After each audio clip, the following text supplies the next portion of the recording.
Meron daw po dito isang babae, may ginagawa. Baka kung ano na yung ginagawa. Ayan, puntahan po natin. Kahit sobrang init po, andito si Bernadette para alamin kung ano yung kwento.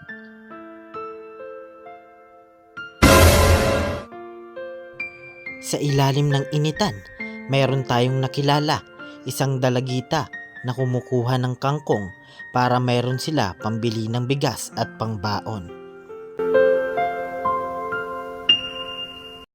Sana ay marami ka pang matulungan, Kuya Kens. Kami saludo sa'yo. Kahit na ano pa mang pagsubukang dumating, kami ay naniniwala sa kakayahan mo.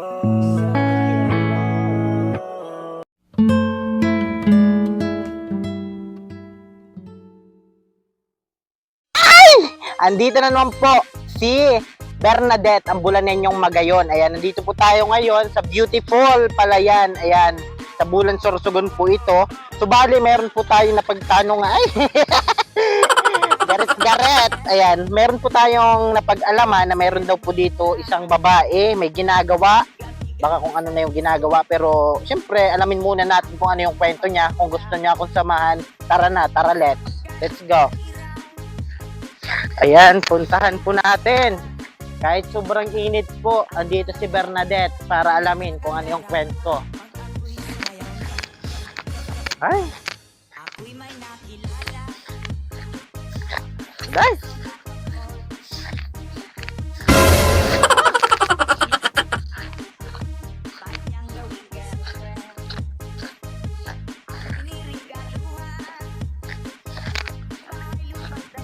Ay!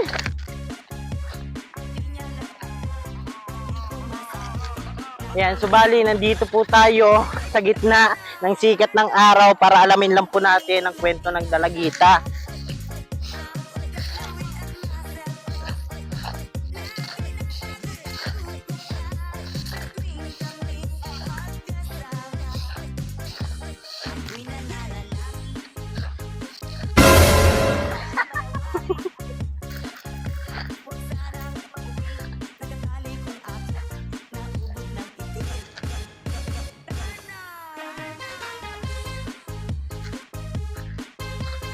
Bali, lakas po ng init. Yan siya, oh. Kikita mo.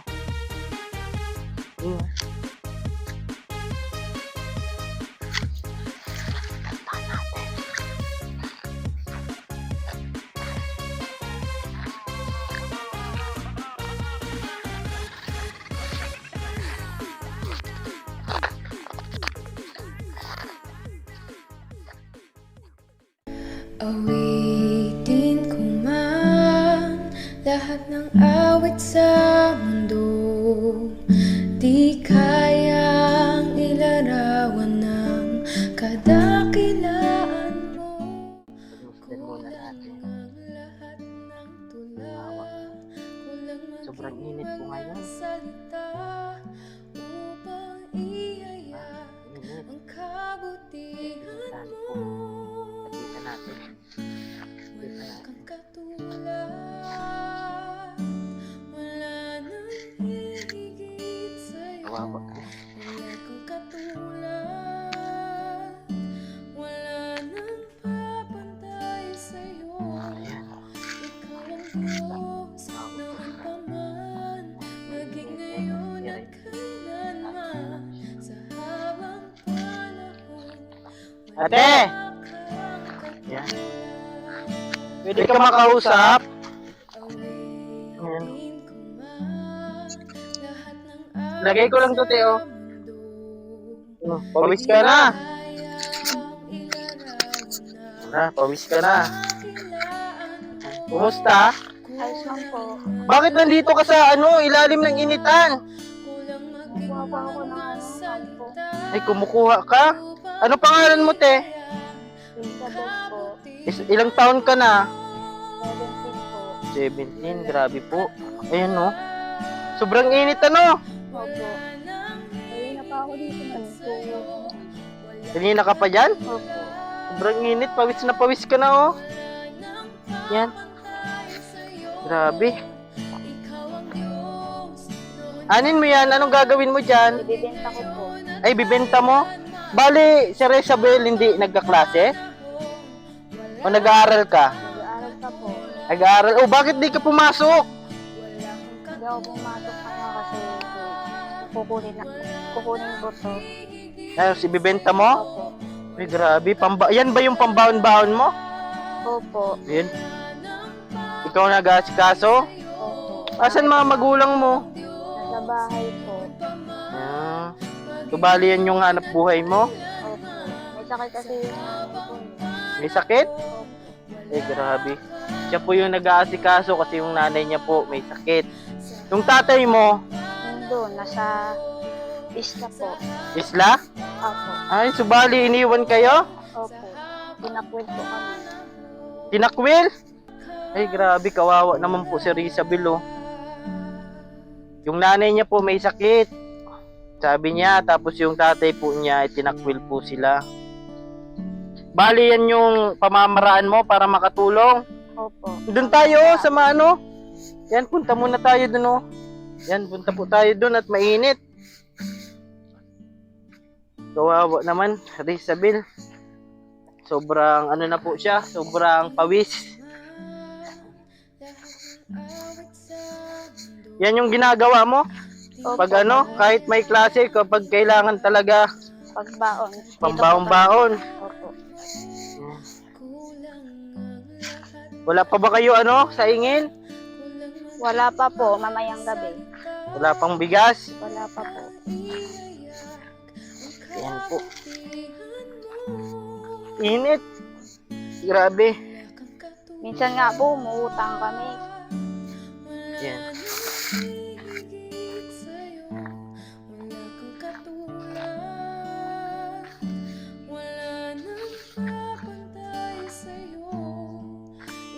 Ayan, ito po si Rizabel, oh. Ito po yung pinagkakahanap buhay po niya na pagkukuha ng kangkong. Ayan. Pagkatapos niya, nilalako mo pa sa palengke. Opo. Ayan, grabe. Si Rizabel po ay sobrang sipag po. Nag-aaral po siya, kaso ngayon di po siya nakapag-aral kasi inuna po muna niya na mayroon po silang pambili mamaya na bigas. Ayan. So, bali, tunay mong ama yon na nag-aalaga sa'yo ngayon? Hindi po. Ah, so bali yun yung sabi mo na tinakwil ka, yung tunay mo yung ama na tinakwil kayo. Opo. Ah, so bali ngayon may nag-aalaga sa'yo? Opo. Ah, swerte mo naman kahit papano tinakwil siya ng tunay niyang ama, pero at least papano mayroon pong nagsalo na obligasyon na dapat ginagawa ng tunay niyang ama. So bali yung ina mo, tunay yan na ina mo ngayon? Hindi po. Ay, hindi rin. Kasi So, po, iniwan ako sa sa lola hong ko po. Di ko po nakita yung tunay kong so bali yung tinatawag mo ngayong mama, siya yung parang nagtayo rin, ng magulang. magulang mo. Ay, grabe. Malungkot po pala yung sitwasyon ni Rizabel. Ayan. At 17 years old pa lang po siya, pero marami na po siyang napagdaanan sa buhay. Ayan. Kumusta naman yung buhay mo? Kwento mo naman yung buhay niyo sa amin. So ngayon, yung nanay ko may sakit, hindi nakagalaw yung paa. Kaya ako na lang yung maghahanap ng buhay. Tapos yung mga kapatid ko nandun, binabantay yung nanay ko. At ako naman nandito, nagkukuha ng kangkong kasi ilalako ko to sa palengke para may pambili kami ng bigas. Ay, grabe. Yung po niya, yung inaano niyang mama, di daw po masyado nakakaano yung paa. Kaya siya na lang po yung nagdidiskarte para po kahit papano, mayroon po silang pambili. At syempre, nag-aaral po si Rizabel. Anong grade ka na? Grade 11 po. Yan, grade 11 na, grabe. Dapat tapusin mo yung pag-aaral mo. Ayan, para at least papano makatulong ka sa mga magulang mo na nagtayo bilang isang tunay na magulang mo. So, nasan yung papa mo ngayon, yung tatay-tatayan mo? Nasa isla po. Ay, nandun siya ngayon. Hindi po. Yung tunay mong ama, di mo na nakita? Hindi na po. Tinakwil kayo? Opo. Grabe naman. Pero alam niya na tunay mo siyang ama. Hindi po. Hindi ka nagpapakilala. Kasi di mo na nakita, Hindi So, bali, sanggol ka pa lang, iniwan ka na. Opo. So, kumusta ka naman ngayon sa mga magulang mo na nagtayo bilang isang magulang? Mahirap. Mahirap yung buhay mo ngayon? Yes. Pawis na pawis ka na. Kanina ka pa ba dito? Kanina pa po. Anong oras ka? Mga 7 po. Tapos, Ngayon, patapos na din. madami-dami na rin nakuha mo. Opo. Bali, balik-balik ka na lang. Opo. Grabe. Grabe pong hirap ng buhay ni Rizabel para po makatulong kahit papano. Yan, kumukuha po siya ng kangkong para ibenta, para kahit papano makatulong po sa pambili ng bigas, ayan, at pambaon-baon. Ayan. So, yun yung buhay mo na tinakwil ka ng tunay mong ama. Opo. Tapos yung ina mo naman, iniiwan ka. Opo. Buti Kasi may mga nagkup-kup sa'yo. Kasi baby pa raw ako, iniwan ako. Yun Kaya yung hindi ko kwento alam. sa'yo. Opo. Buti may sumalo ng responsibilidad ng mga magulang mo. Meron po. Mm. Yung mama ko. Ano masasabi mo sa mamamahan mo? Magpasalamat ka. Mama, maraming salamat dahil di mo kami pinabayaan. Kahit ganito ang sitwasyon ko, kakayanin ko to.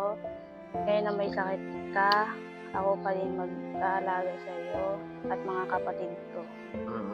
Yan. Kasi pasalamat ka sa nanay-nanayan mo kasi kung hindi siya, kumbaga walang magagayad sa'yo. Ayan. Yan po si Rizabel. Kwento po niya yung buhay niya kasi malayo pa lang nakikita na namin siya at syempre may nakapagturo po na kumukuha daw siya dito ng akala ko kung ano yung ginagawa, kumukuha ng kangkong. Magkano naman yung benta mo nito? 5 pesos lang po. 5 pesos, isang ganyan? Opo. Ay, grabe. Pagkatapos mo niyan, tapos tatalian mo, Opo. tapos idadala mo na doon. Opo. Papalingki. Marami pa po ito doon sa bahay. Ay, bali, tinipon mo na siya, inipon mo na. Simula pa daw po siyang alas 7, tapos balik-balik lang po siya. Sobrang init. Ayan, oh. Pahinga na po siya. So, yan yung ginagawa mo kapag, Pag wala po kaming klase, yan po. pero ngayon may klase kayo, pero nag-absent ka Opo. para Kuha ng makatulong. Ayan. Bili lang. Bali, may ako sa iyo. Ayan, naman yung kwento mo. Ayan, bigay ako sa iyo, ha? Sinsya na nito at kahit paano, para yung benta niyan, pambaon mo na. Thank you Ito po. pa. Salamat po. Ano masasabi mo? Thank you po. Maraming tulong na po ito sa amin. Tsaka itong pambili ko na lang po ito ng gatas. Baon mo din. Opo. Kasi sabi mo marami na. Ayan. Bukas nga po papasok ako kasi pinapagalitan ako ng teacher ko. Kasi absent ka ng absent yata. Basta pag gagawin mo lang to kapag walang klase. Para makapagtapos ka. At grade 11 ka na. Anong pangarap mo pag college? Pangarap ko maging doktor. Ayun. Para matupad mo yon, syempre, kailangan mo na mag-aral ng mabuti. Kasi hindi naman hadlang yung kahirapan at kung hindi man yan tunay yung magulang, at least paano ginagawa nila yung part nila bilang isang magulang. Ayan. Yan po si Rizabel. Ayan, 17 years old po. So, bali, naranasan na po niya yung iba't ibang sitwasyon ng buhay. Sobrang hirap po ng buhay daw. Yan, kumukuha ng kangkong. Ayan, so bali, sideline niya po yan. Ayan. Kaya sa mga gusto pong magpaabot ng tulong para kay Rizabel, ayan paabutan po natin ng tulong at ipapaabot po namin yan para at least paano makatulong po sa pag-aaral niya. Kaya andito po kami para ipakita yung kwento ni Rizabel. And maraming salamat po, ha. Sa mga di pa po dyan, nakasubscribe sa YouTube channel, pasubscribe po, Kuya Ken's TV. At syempre, palaging salamat sa ating Panginoon at syempre kay Mako at kay Mama na palaging nandyan para suportahan ako. At syempre, lagi ko pong sinasabi, tumulong tayo sa iba kahit tayo kapos din tulad nila. Yan po, keep safe and God bless sa ating lahat. Bye-bye po! Awitin ko man lahat ng awit sa mundo, di kayang ilarawan ng kadakilaan mo. Kulang lang ang lahat ng tula, kulang maging mga salita upang iaya. Sige, iyak mo lang ang bigat na nararamdaman.